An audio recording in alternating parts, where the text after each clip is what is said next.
Welcome guys, this is Muhammad Hamza from homewebs.com۔ اس video tutorial میں ہم سی لینگویج کے بارے میں ڈسکس کریں گے۔ ہم دیکھیں گے کہ سی لینگویج کی ہسٹری اور اس کے کمپوننٹس اور اس کے انوائرمنٹ کو انڈرسٹینڈ کرنے کی کوشش کریں گے۔ سب سے پہلے تھوڑی اس کے بارے میں ریویو ہو جائے۔ ہمارے پاس ہے کہ سی لینگویج کی تھوڑی انفارمیشن کہ سی لینگویج جو ہے اسے ہم مڈل لیول لینگویج بھی کہتے ہیں، کیونکہ اس کا جو سینٹیکس ہے، اس کا جو سٹرکچر ہے وہ ہائی لیول لینگویج جیسا ہے، اور یہ ہمیں کچھ فیسلٹیز جو ہے لو لیول لینگویج کی بھی دیتی ہے، اس لیے ہم اسے مڈل لیول لینگویج کہتے ہیں۔ اس کے بعد یہ ہے کہ یہ جنرل پرپس لینگویج ہے۔ آپ کسی ٹائپ کا بھی سافٹ ویئر جو ہے وہ سی لینگویج کے ذریعے ڈیولپ کر سکتے ہو، اس وجہ سے یہ جنرل پرپس ہے۔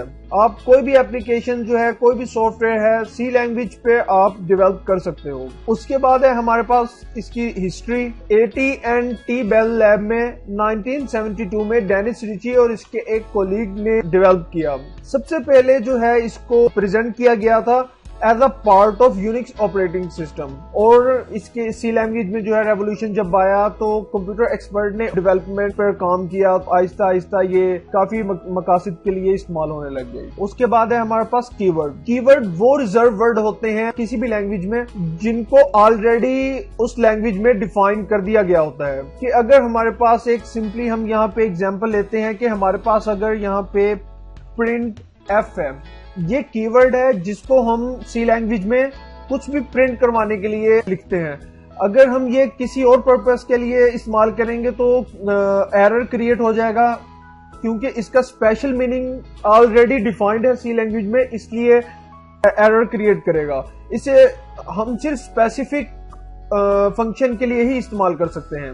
تو سی لینگویج میں جو ہے 32 کی ورڈز ہیں، یعنی کہ 32 ریزرو ورڈ ہیں جو سی لینگویج میں آلریڈی ڈیفائن اپنے اندر کرتے ہوئے ریزرو کیے ہوئے ہیں ورڈ، ان کو ہم کسی بھی اپنے پرپس کے لیے جو ہے وہ استعمال نہیں کر سکتے۔ سی لینگویج میں جو 32 کی ورڈز ریزرو ہیں، اسکرین پہ آپ دیکھ سکتے ہیں، آٹو، ڈبل، انسٹرکٹ وغیرہ وغیرہ، یہ کی ورڈز ہیں جو 32 کی ورڈز ہیں جو آلریڈی سی لینگویج میں ریزروڈ ہیں۔ اس کے بعد ہمارے پاس ہے کانسٹنٹ۔ کانسٹنٹ جو ہے وہ کوانٹٹی ہے جو کبھی بھی چینج نہیں ہوتی، کیونکہ اس کے نام سے ہی ظاہر ہے کانسٹنٹ۔ یہ ویلیو ہمیشہ کانسٹنٹ رہے گی، کبھی بھی چینج نہیں کرے گی during the execution of program. کہ پروگرام جب بھی آپ رن کریں گے کبھی بھی کانسٹنٹ کی ویلیو جو ہے چینج نہیں ہوگی، جیسے کہ 1 2 3 5 10 11 یا کوئی بھی الفابیٹک ورڈ جس کی ویلیو کبھی بھی چینج نہیں ہوگی۔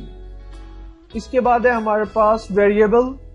ویریبل جیسے کہ اس کے نام سے ہی ظاہر ہے، یہ ویریبل ہے، اس کی ویلیو جو ہے وہ ہمیشہ ویری کرتی ہے۔ ویریبل جو ہے وہ ایک میموری لوکیشن کا نام ہے، کہ ہم ویریبل جب بھی ڈیفائن کرتے ہیں تو ہم میموری لوکیشن جو ہے وہ ہم ریزرو کر رہے ہوتے ہیں اپنی میموری لوکیشن کو۔ اس کی ویلیو جو ہے وہ کمپیوٹر میں کبھی بھی چینج ہو سکتی ہے، کیونکہ آپ نے دیکھا ہوگا کہ کیلکولیٹر ہے، جیسے آپ 2+2 کرتے ہیں تو 4 آ جاتا ہے، ویلیو چینج ہو گئی۔ 3+9 کریں گے تو ظاہر سی بات ہے 12 آئے گا، ویلیو چینج ہو گئی۔ وہ ویریبل، یہ ویریبل ہوتے ہیں۔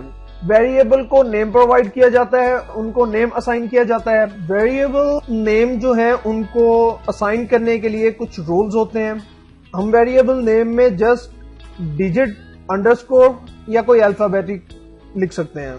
اس کے علاوہ چوتھا جو ہے کچھ ہم نہیں لکھ سکتے، جیسے اسپیشل سمبل ہو گیا، پلس مائنس، ڈیوائڈ وغیرہ وغیرہ، اس طرح کا کچھ ہم نہیں استعمال کر سکتے۔ اور اس کے کچھ جو رول ہیں وہ آپ یہ دیکھ سکتے ہیں کہ variable name can be letter, ہم صرف جو ہیں وہ الفابیٹک، ڈیجٹ، انڈرسکور، بس، اس کے علاوہ کچھ نہیں۔ جو لیٹر ہے وہ بوتھ ٹائپ کا ہو سکتا ہے، اپر کیس یا لوور کیس۔ اس کے بعد جو دوسرا رول ہے وہ یہ ہے کہ ویریبل کا جو نیم ہے وہ ہمیشہ انڈرسکور سے یا الفابیٹک کسی ورڈ سے سٹارٹ ہوگا، کبھی بھی ڈیجٹ سے سٹارٹ نہیں کریں گے۔ اور میں آپ کو یہی ریکمینڈ کروں گا کہ آپ ہمیشہ کسی الفابیٹک ہی لیٹر سے سٹارٹ کیجئے، انڈرسکور سے بھی کبھی سٹارٹ نہ کیجئے، کیونکہ بگنرز کے لیے at the start of variable name لکھنا بہت کمپلیکیٹڈ ہو جاتا ہے، آگے جا کے کچھ پرابلم کریٹ ہوتی ہے۔ اس لیے میں آپ کو یہ ریکمینڈ کروں گا کہ آپ جو ہے ویریبل کا جو نیم ہے بعد میں بے شک کر لیجئے، آپ یہاں پہ کر لیں، انڈرسکور کا استعمال اینڈ میں کر لیں، یا ڈیجٹ لکھ لیں اینڈ میں، یا درمیان میں لکھ لیں، نو پرابلم۔ اس کے بعد لیکن ایک بات یاد رکھیے گا کہ کبھی بھی آپ ڈیجٹ جو ہے وہ شروع میں نہیں لکھ سکتے، تو اس وجہ سے آپ ڈیجٹ جو ہے وہ درمیان میں یا اینڈ میں استعمال کر سکتے ہیں۔ اس کے بعد تیسرا جو ہے وہ ہمارے پاس ہے a variable name in upper case alphabetic is different in lower case alphabetic، مطلب کہ آپ جو ویریبل نیم اپر کیس میں اسائن کریں گے وہ ویریبل نیم بالکل سیم ایز آپ اگر لو کیس میں اسائن کرتے ہیں تو وہ دونوں ڈیفرنٹ ہوں گے۔ مطلب کہ اگر آپ نے اے ویریبل نیم رکھا ہے تو وہ ڈیفرنٹ ہوگا اے ویریبل نیم کے۔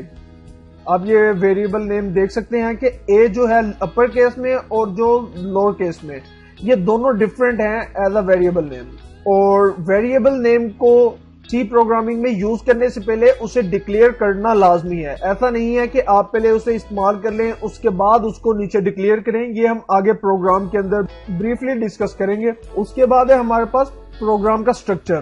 پروگرام کو لکھنے کے لیے ایک سینٹیکس ہوتا ہے جسے ہم رولز کہتے ہیں، اسے سٹیپ بائی سٹیپ ہی لکھتے ہیں ہم۔ جیسے پری پروسیسر ڈائریکٹیو جو ہے وہ پہلے آئے گا، اس کے بعد پھر مین فنکشن آئے گا، اس کے بعد پھر باڈی آف سی لینگویج آئے گی۔ اس طرح ترتیب سے لکھنے کو ہم سینٹیکس کہتے ہیں۔ اور باڈی لکھنے کے بھی آگے سینٹیکس میں جو ہے پرابلم کریٹ ہوتی ہے، وہ ہم آگے دیکھیں گے جب پروگرام لکھیں گے۔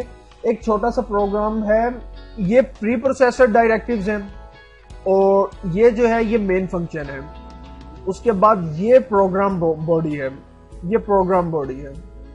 اگلے لیکچر میں ہم پروگرامنگ سٹارٹ کریں گے اور بریفلی ڈسکس کریں گے کہ یہ پری پروسیسر ڈائریکٹیوز کیا ہوتے ہیں اور مین فنکشن کیا ہوتا ہے اور باڈی جو ہے وہ کیا ہوتی ہے، اس کے رولز کیا ہوتے ہیں اسائن کرنے کے لیے۔